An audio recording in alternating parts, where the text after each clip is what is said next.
जय हिंद प्यारे साथियों, मैं विशाल स्वागत करता हूं आपका अपने यूट्यूब चैनल तैयारी जॉब के। दोस्तों, जैसे कि हम सब लोग जानते हैं कि हमारा जो एग्ज़ाम होना है यूपी पुलिस का, वो 6 महीने के अंदर अंदर होना है।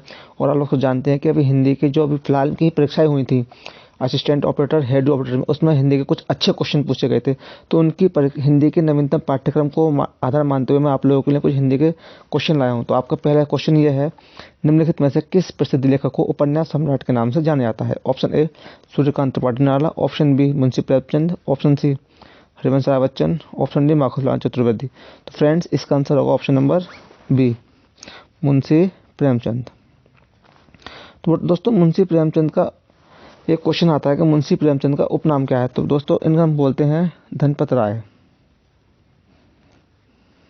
धनपत राय करेक्ट। सूर्यकांत त्रिपाठी निराला जी के बारे में बात करते हैं तो इनके कुछ रचनाएं हैं, अनामिका, अप्सरा, सरोज स्मृति। और इनकी बेटा पहली जो रचना मानी जाती है वो मानी जाती है जन्मभूमि। और इनकी सबसे महत्वपूर्ण रचना है वो है तुलसीदास। बात करते हैं हरिवंश राय बच्चन जी के बारे में। इनकी कुछ महत्वपूर्ण रचनाएं हैं, वो है मधुशाला, मधुबाला, मधुकलश आदि। माखनलाल चतुर्वेदी की प्रमुख रचनाएं हैं हिमतरंगिणी और हिमक्रीटनी। क्वेश्चन नंबर 2 की तरफ बढ़ते हैं हम अब। क्वेश्चन नंबर 2 आपके स्क्रीन पर ये रहा, समुद्री जहाज जिस पर सैनिक युद्ध करते हैं, युद्धपोत, याक्षुष, यांत्रिकी, युग पुरुष। तो दोस्तों, इसका आंसर होगा युद्धपोत। Option number A is right. याक्षुष बेटा कोई शब्द नहीं होता, ये गलत मिस्टेक टाइप हो गया है, चाक्षुष होता है। इसका मीन्स होता है जो आंखों से मापा जा सके या जो आंखों से देखे जा सके। यांत्रिकी, जो हम मशीन आजकल यूज करते हैं उसे यांत्रिकी बोलते हैं। और युग पुरुष मतलब होता है बेटा एक युग का पुरुष। क्वेश्चन नंबर 3, किस विकल्प में शम श्रुति सम भिन्नार्थक का सही अर्थभेद नहीं है? ऑप्शन ए अनल अनिल, पवन अग्नि, ऑप्शन बी गज गज, हाथी माप, जरा जरा, बुढ़ापा थोड़ा, नीड़ नीर, घोंसला पानी। तो नीड़ और नीर, घोंसला पानी ये ठीक है। जरा जरा जरा, बुढ़ापा, जरा थोड़ा ये ठीक है। गज हाथी, गज माप ये ठीक है। तो option number A is correct, ये इसका विकल्प नहीं है। अनल मीन्स बेटा होता है अग्नि और अनिल मीन्स होता है पवन। क्वेश्चन नंबर 4 आपकी स्क्रीन पर यह रहा, निम्नलिखित में से किसके नाम प्रायः पुल्लिंग होते हैं? भाषाओं का नाम, तिथियों का नाम, समुद्रों का नाम, नदियों का नाम। तो इसका आंसर होगा ऑप्शन नंबर सी, समुद्रों का नाम। भाषाओं के नाम स्त्रीलिंग होते हैं, तिथियों के नाम स्त्रीलिंग होते हैं। जैसे कि आज डेट है 4 मार्च 2014। नदियों का नाम क्या है बेटा? सब स्त्रीलिंग है। Question number 5। क्वेश्चन नंबर 5 में हमारा, निम्नलिखित में से किस शब्द का प्रयोग एक वचन में होता है? देखो, दल का प्रयोग होता है बहुवचन में, जिसका आंसर ये गलत। ऑप्शन ए बी लोग एक ग्रुप में होता है। ऑप्शन नंबर बी गलत। हस्ताक्षर हमेशा बहुवचन में रहते हैं। जैसे कुछ वर्ड हैं हमारे जो हमेशा बहुवचन में रहते हैं, जैसे बाल हो गया, हस्ताक्षर हो गए, प्राण हो गए, आंसू हो गए, ये हमारे क्या है? सब बहुवचन में रहने वाले वर्ड हैं। अब आता है रोम या रूप, ये हमारा एक वचन रूप है। तो option D is correct. Question number 6, अलमारी में कपड़े पड़े हैं, रेखांकित में कौन सा कारक है? ऑप्शन ए कर्ता कारक, ऑप्शन बी कर्म कारक, ऑप्शन सी अधिकरण कारक, ऑप्शन डी संप्रदान कारक। तो बेटा अलमारी में कपड़े पड़े हैं, तो इसका आंसर होगा ऑप्शन नंबर सी, अधिकरण कारक। दो कर्ता की विभक्ति होती है ने, कर्म की विभक्ति होती है को, अधिकरण की विभक्ति होती है में और पर, और संप्रदान की विभक्ति होती है के लिए। क्वेश्चन नंबर 7,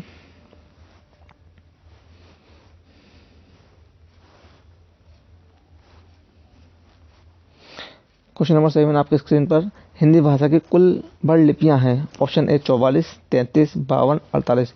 तो option number C is right, 52। Question number 8 आपकी स्क्रीन पर यह रहा, बिल्ली के गले में घंटी बांधना के अर्थ का उचित विकल्प चुनिए। ऑप्शन ए बिल्ली को सजाना, ऑप्शन बी घंटी सुनने के मजे लेना, ऑप्शन सी अपने को संकट में डालना, ऑप्शन डी बिल्ली को क्रोधित करना। तो option number C is right, अपने को संकट में डालना। फ्रेंड्स, आज के क्वेश्चन थोड़े इजी हैं, थोड़े मॉडरेट हैं, आप इस बात से बिल्कुल परेशान ना हो। अगला जो आपको मॉक टेस्ट आएगा वो थोड़ा इससे लो लेवल का, अगर आज आपके मार्क्स थोड़े कम भी आते हैं तो इस बात को लेकर आप परेशान ना हो, ठीक है। तो होनहार वीरवान के होते चीखते पात लोकोक्ति का अर्थ निम्नलिखित में से क्या है। ए, होनहार व्यक्ति सदा दिखावा करता है। क्वेश्चन नंबर 9 है हमारा ये, क्वेश्चन नंबर 9। होनहार व्यक्ति हमेशा दूसरों के दोष निकालता है। होनहार व्यक्ति बहुत ही परिश्रम करता है। होनहार व्यक्तियों की प्रतिभा बचपन में ही दिखाई दे जाती है। तो option number D is right, होनहार व्यक्तियों की प्रतिभा बचपन में ही दिखाई दे जाती है, ठीक है। Question number 10। मुदित महिपति मंदिर आए। Question number 10। मुदित महिपति मंदिर आए सेवक सचिव बुलाए, इस पंक्ति में कौन सा अलंकार है। बेटा देखो, रूपक अलंकार, ऑप्शन ए रूपक अलंकार, ऑप्शन बी अनुप्रास अलंकार, ऑप्शन सी उपमा अलंकार, ऑप्शन डी यमक अलंकार। देखो थोड़ा थोड़ा इन अलंकार के बारे में जान लेते हैं हम लोग। रूपक अलंकार, बेटा रूपक अलंकार में होता है जब उपमेय में उपमान का अभेद रहित मान व्यक्त किया जाए, वो आता है रूपक अलंकार। उपमा अलंकार में आता है सा सम सरिस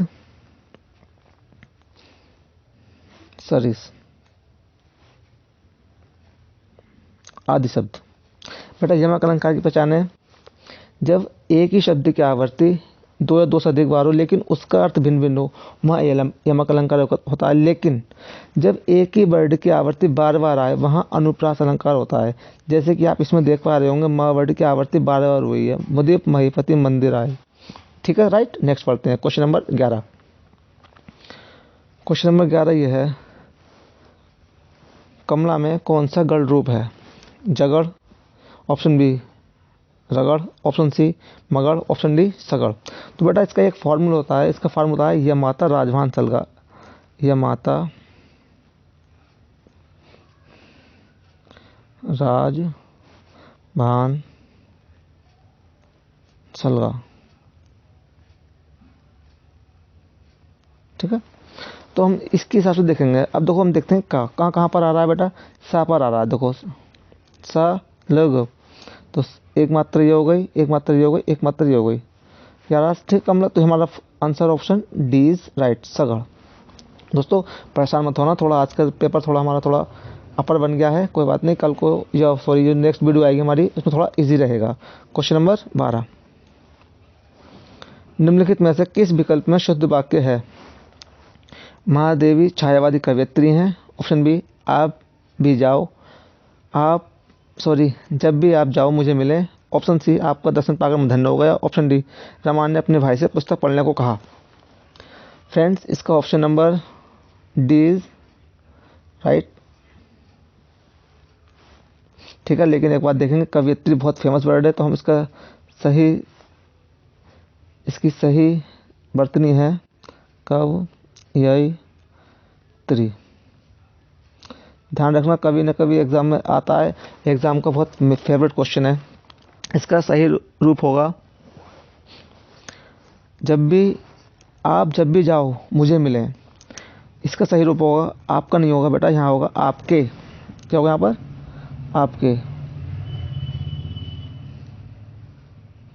आपके दर्शन पाकर मैं धन्य हो गया। Question number 13। किस युग में अशुद्धि है, मतलब कौन सा आपको बताना है कि कौन सा क्वेश्चन गलत है। दाल रोटी द्वंद्व समास, ऑप्शन बी सत्सई द्विगु समास, ऑप्शन सी आज जन्म, ऑप्शन सी आज जन्म में कौन सा समास है, अभिभाव समास, ऑप्शन डी प्रतिवर्ष अभिभाव समास। तो दाल रोटी द्वंद्व समास करेक्ट, सत्सई द्विगु समास करेक्ट, आज जन्म अभिभाव समास, अशुद्धि प्रतिवर्ष कर्मधारय नहीं होगा बेटा यहाँ पर, क्योंकि जब भी किसी भी चीज़ में हमारा उपसर्ग आते हैं तो वो हमारा वो होता है अव्ययभाव समास। कौन सा होता है, अव्ययभाव समास। तो इसका option number D is correct. Question number 14। संधि विच्छेद में यदि किसी वर्ण के प्रथम वर्ण से परे कोई अनुनासिक वर्ण हो तो संधि करते समय प्रथम वर्ण के स्थान पर उसी वर्ग का कौन सा वर्ण हो जाएगा। ऑप्शन ए उसी वर्ग का तृतीय वर्ग, ऑप्शन बी उसी वर्ग का अनुनासिक वर्ण अर्थात प्रथम वर्ण। ऑप्शन सी उसी वर्ग का चतुर्थ वर्ण। ऑप्शन डी उसी वर्ग का प्रथम वर्ण। फ्रेंड्स, इसका आंसर है ऑप्शन नंबर बी, उसी वर्ण का अनुनासिक अर्थात पंचम वर्ण। क्वेश्चन नंबर 15, बिना देखरेख का जानवर वाक्यांश के लिए एक शब्द है।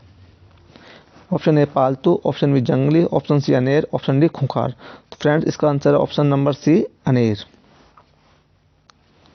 क्वेश्चन नंबर 16, संस्कृत शब्द अली अली का शब्द युग्म का सही अर्थ को क्या है, मतलब बताना आपको इसमें कौन सा अर्थ सही है। तो ऑप्शन नंबर ए गलत, कंधा इनसे नहीं होता। दर्शन, दर्शन ये तो बेटा तत्सम तद्भव दे रखे हैं, ये भी गलत। Option number D is right, Bohra सखी। हम इसकी एक ट्रिक्स याद कर लेंगे। तो इसमें छोटी की मात्रा लगेगी वो आएगा भोरा, इसमें बड़ी की मात्रा लगेगी वो आएगा सखी। क्यों? क्योंकि सखी बड़ी होती है, भोरा छोटा होता है। क्वेश्चन नंबर 17, वह स्थान जहाँ से यमुना निकलती है वाक्यांश के लिए उचित शब्द होगा। ए अस्तावल, option B Yamunotri, option C Gangotri, option D उदयाचल। तो बेटा इसका option number B is right, Yamunotri. अस्तावल बोलते हैं बेटा, अस्ताचल बोलते हैं जहाँ सूर्य, जिस पर्वत के पीछे सूर्य छिपता है। उदयाचल मतलब जिस पर्वत के पीछे सूर्य निकलता है। गंगोत्री जिस स्थान से गंगा निकलती है। क्वेश्चन नंबर 18, अपर्णा शब्द का पर्यायवाची है औरत, आराधना, देवांगना, पत्नी। तो बेटा इसका आंसर होगा पार्वती। ठीक है। क्वेश्चन नंबर 19, रामू बेहद गरीब है। उपरोक्त वाक्य में रेखांकित पद के उपरोक्त पर्यायवाची शब्द का चयन कीजिए। आपके नीचे जो वर्ड लिखा गरीब, आपको उसका बताना है पर्यायवाची क्या होगा। ऑप्शन ए निस्सार, ऑप्शन बी निर्धन, ऑप्शन सी निर्धान, ऑप्शन डी निबद्ध। तो बेटा इसका आंसर होगा ऑप्शन नंबर बी निर्धन। क्वेश्चन नंबर 20, अमृत का विलोम बताना है आपको। अमृत का विलोम क्या है। ए अर्क, ऑप्शन बी पीयूष, ऑप्शन सी मधुर, ऑप्शन डी विष। तो बेटा इसका आंसर होगा ऑप्शन नंबर डी विष, राइट। क्वेश्चन नंबर 21,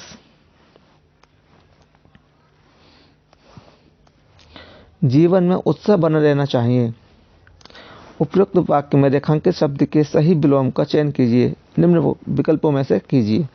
बेटा ये आपको एक वर्ड दे रखा है उत्साह, आपको इसका बताना है विलोम शब्द क्या होगा। विलोम शब्द मतलब उसका विपरीत क्या होगा। अभी फिलहाल में एसएससी जीडी का एग्जाम हुआ था एक दिन पहले, तो उसमें पूछा था विलोम का सही अर्थ बताइए क्या होता है। उसमें ऑप्शन थे उल्टा, विपरीत। तो अब भी ध्यान रखिएगा, तो जब भी आपसे पूछा जाएगा विलोम का विपरीत, विलोम का सही अर्थ क्या होता है, तो आप बताएंगे विपरीत। ठीक है। तो हमें उत्साह का क्या आएगा इसका आंसर बी निरुत्साह, right. Question number 22, question number 22 है बेटा, बंगाली शब्द में किस प्रत्यय का प्रयोग हुआ है। ऑप्शन ए ई, ऑप्शन बी ली, ऑप्शन सी आली, ऑप्शन डी अली। तो बेटा इसका आंसर होगा ऑप्शन नंबर ए ई। देखो बेटा प्रत्यय क्या होता है। प्रत्यय वे होता है जो शब्दों के पीछे लिखते हैं, उसे बोलते हैं हम प्रत्यय। उपसर्ग क्या होता है, शब्दों के शुरू में लगते हैं, ये होते हैं हमारे शब्दांश। तो आपसे पूछा जाएगा कि प्रत्यय क्या है, शब्दांश, शब्द या पूरा वाक्य, ये इनमें से कोई नहीं। तो आपका आंसर होगा शब्दांश। तो हमारा बंगाल मूल शब्द है, बंगाल हमारा मूल शब्द है। बंगाल में हमने ई प्रत्यय लगाने से हमारा बन गया बंगाली। क्वेश्चन नंबर 23 आपकी स्क्रीन पर यह रहा, निम्न में से किस विकल्प के सभी शब्दों में उपसर्ग तथा प्रत्यय दोनों का प्रयोग हुआ है। आपको बताना है कौन से विकल्प में उपसर्ग और प्रत्यय दोनों आए हैं। ऑप्शन ए अपयश अनुशासन, ऑप्शन बी परित्यक्ता अनुदातित, ऑप्शन सी लालबाव लापरवाह, ऑप्शन डी पत्रकार वाहवाही। तो फ्रेंड्स इसका आंसर है ऑप्शन नंबर बी परित्यक्ता और अनुदातित। हम ध्यान रखेंगे हमारा उपसर्ग क्या है परि, और हमारा मूल शब्द है त्यक्ता। क्या है त्यक्त, मूल शब्द हमारा त्यक्त, और बेटा ऐसा प्रत्यय है आ। ठीक है, उपसर्ग तथा प्रत्यय आ गया। अब इसमें अनु हमारा उपसर्ग हो गया, नाद हमारा हो गया बेटा, नाद हमारा हो गया मूल शब्द, और इत हो गया हमारा प्रत्यय, ये हो गया अनुनादित, ये हो गया परित्यक्ता। तो क्वेश्चन में ये पूछा था निम्न में से किस विकल्प के सभी शब्दों में उपसर्ग तथा प्रत्यय दोनों का प्रयोग हुआ है। दोनों का प्रयोग हुआ है परित्यक्ता और अनुनादित में। क्वेश्चन नंबर 24 ये रहा।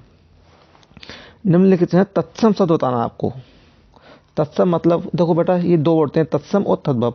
तद्भव वे होते हैं जो संस्कृत से जो के त्यों हमें अपना लिए हैं, और तद्भव जिसमें हिंदी के अनुसार थोड़ा सा परिवर्तन हो गया है।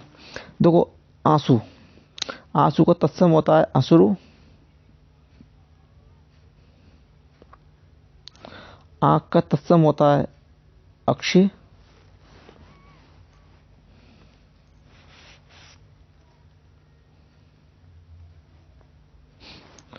आशीष का होता है आशीष।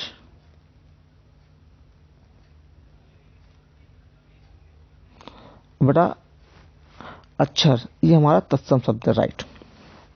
ठीक है बेटा, इसका तद्भव होता है अक्षर। Question number 25। निम्नलिखित कारक और कारक चिन्ह की दृष्टि से कौन सा शब्द युग्म असंगत है। क्रम को करण से, अधिकरण का संपदान से। बेटा करण को ये भी ठीक है, करण से ये भी ठीक है, अपदान से ये भी ठीक है। करण से मतलब बेटा कोई वस्तु होगी, इसके साथ में कोई साधन होता है तब से आता है। अपदान होता है बेटा अलगाव की स्थिति में। कब?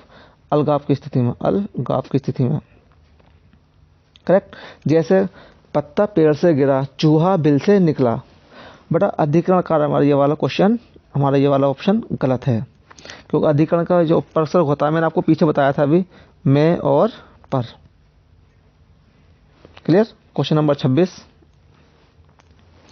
मुझसे अब नहीं चला जाएगा, इस वाक्य में कौन सा वाच्य है। ऑप्शन ए क्रम वाच्य, ऑप्शन बी भाववाच्य, ऑप्शन सी कृतवाच्य, ऑप्शन डी इनमें से कोई नहीं। अब मुझसे नहीं चला जाएगा, देखो मैं आपको एक पहचान बताता हूँ, इसका आंसर होगा ऑप्शन नंबर बी भाववाच्य। तो बेटा भाववाच्य की पहचान है कि जब भी किसी भी वाक्य में हमारी आक्रामक क्रिया आती है तो हमारी भाववाच्य में आती है, करेक्ट। Question number 27। सत्संग में जाने के बाद मन को शांति मिली है, दिए गए वाक्य का काल पहचानिए। ऑप्शन ए सामान्य भूतकाल, ऑप्शन बी आसन्न भूतकाल, ऑप्शन सी अपूर्ण भूतकाल, ऑप्शन डी इनमें से कोई नहीं।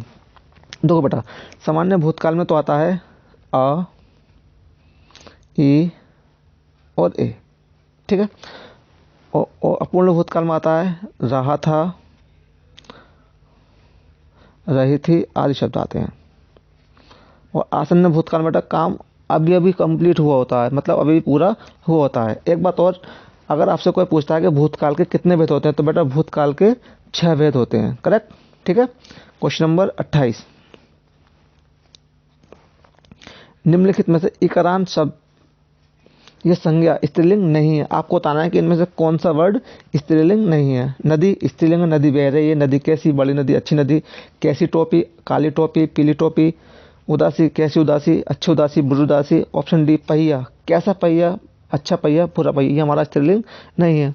और जब भी आपको डाउट हो कि हमें कौन सा शब्द स्त्रीलिंग है कौन सा शब्द पुल्लिंग है, हमें पहचान न हो, तो इसकी पहचान के लिए हम जब कुछ एक विशेषण लगा कर देख लेंगे। अगर इसके पीछे विशेषण अच्छा आ गया या अच्छी आ गई, अगर अच्छा आता है तो पुल्लिंग है, अगर अच्छी आती है तो वो हमारा स्त्रीलिंग है, राइट। क्वेश्चन नंबर 29 ये रहा। निम्नलिखित में से कौन सा शब्द अव्यय नहीं है। बेटा अव्यय मतलब जो अव्यय क्या होते हैं, पहली बात ये समझो, अव्यय वे होते हैं जो किसी संज्ञा या सर्वनाम के बारे में बताते हैं, करेक्ट। और ना ही वो संज्ञा या किसी सर्वनाम के अनुसार उनका हम परिवर्तन नहीं हो सकते, जिसे हम अविकारी शब्द भी कहते हैं, राइट। देखो आज अविकारी शब्द है, यहाँ अविकारी शब्द है, भीतर अविकारी शब्द है, लेकिन जूता ये बेटा विकारी शब्द है। क्यों? क्योंकि जूता का हम जूते कर सकते हैं, राइट। तो हमारा ये अव्यय नहीं है। Question number 30। जिन शब्दों से काम का करना या होना पाया जाए उन्हें कहते हैं। ये आपसे पूछता है जब हम कोई भी काम करते हैं तो यह जिससे होने का पता पड़ता है उसे हम क्या कहते हैं। ऑप्शन ए क्रिया विशेषण कहते हैं, ऑप्शन बी सर्वनाम कहते हैं, ऑप्शन सी क्रिया कहते हैं, ऑप्शन डी अपूर्ण क्रिया कहते हैं। करेक्ट। तो बेटा इसका आंसर होगा ऑप्शन नंबर सी, क्रिया कहते हैं। जब भी किसी काम को होना या करना पाया जाए उसे हम क्रिया बोलते हैं। क्वेश्चन नंबर 31, कला का अंतिम और सर्वोच्च ध्येय सौंदर्य है। वाक्य में कितने विशेषण हैं? देखो, कला का अंतिम और सर्वोच्च ध्येय सौंदर्य है, वाक्य में कितने विशेषण हैं? देखो बेटा, विशेषण क्या होते हैं? विशेषण होते हैं जो संज्ञा या सर्वनाम की विशेषता बताते हैं, वो विशेषण कहलाते हैं। बात करेक्ट। हमसे पूछा विशेषण। देखो, इसमें एक तो विशेषण है हमारा अंतिम, करेक्ट, और दूसरा है इसमें हमारा सर्वोच्च, और तीसरा है बेटा हमारा ध्येय। करेक्ट। 3 विशेषण है। क्वेश्चन नंबर 32, संयुक्त सर्वनाम नामक सर्वनाम की एक पृथक श्रेणी का उल्लेख इनमें से किस विद्वान ने किया है?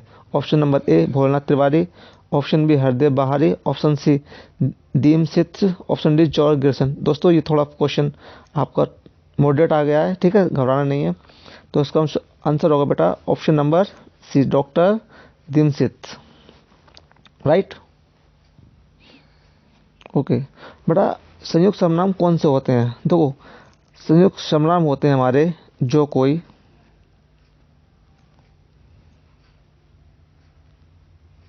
ठीक है, सब कुछ,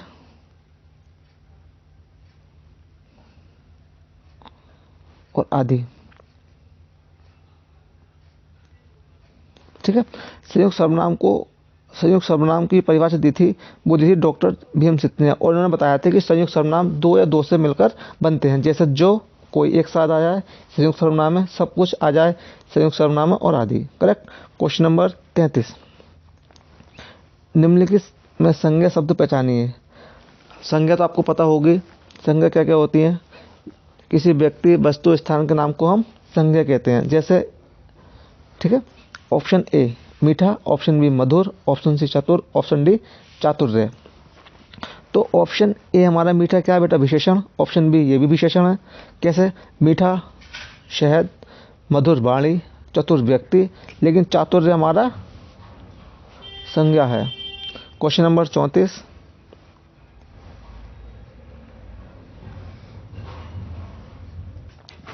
निम्नलिखित प्रश्न में 4 विकल्पों में से उस विकल्प का चयन करें जो विराम चिन्ह युक्त वाक्य का सही विकल्प हो। ऑप्शन ए काम वाली रोज आती है, काम करती है और चली जाती है। ऑप्शन बी काम वाली रोज आती है, काम करती है और चली जाती है।